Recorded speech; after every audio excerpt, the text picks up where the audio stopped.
राधे राधे, हरे कृष्णा।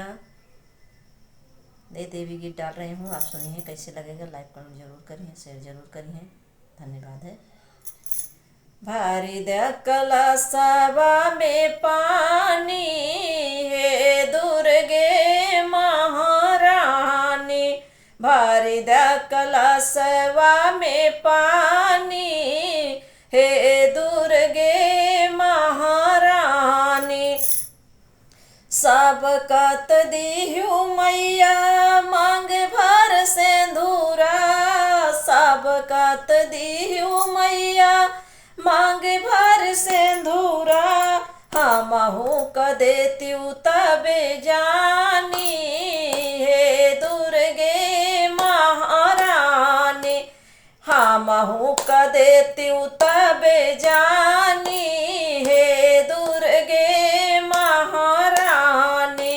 भारी कलशवा में पानी, हे दुर्गे महारानी। सब कत दीहु मैया माथे का बेदियावा। सब कत दीहु मैया माथे का बेदियावा। हमहू क देत्यू तब जानी, हे दुर्गे महारानी। हमहू क देत्यू तब जानी, हे दुर्गे महारानी।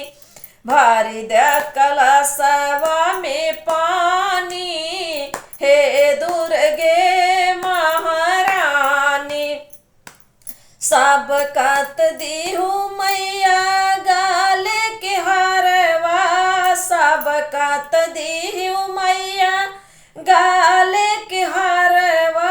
हमहू क देत्यू तब जानी, हे दुर्गे महारानी। हमहू क देत्यू तब जानी, हे दुर्गे महारानी। भारी कलशवा में पानी, हे दुर्गे महारानी। सब कत दीहु मैया बाह भर चूड़िया।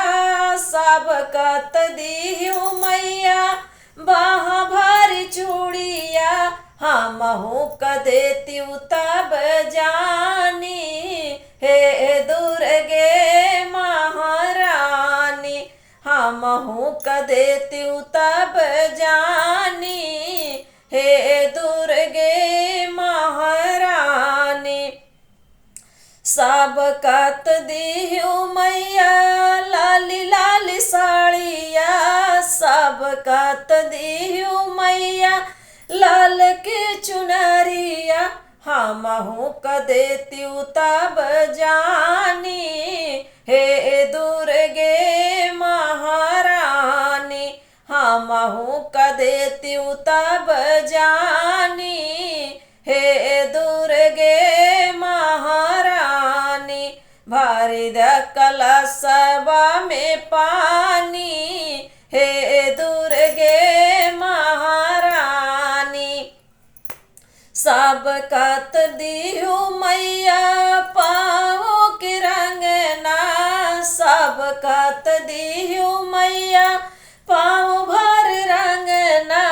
हमहू क देत्यू तब जानी, हे दुर्गे महारानी। हमहू क देत्यू तब जानी, हे दुर्गे महारानी।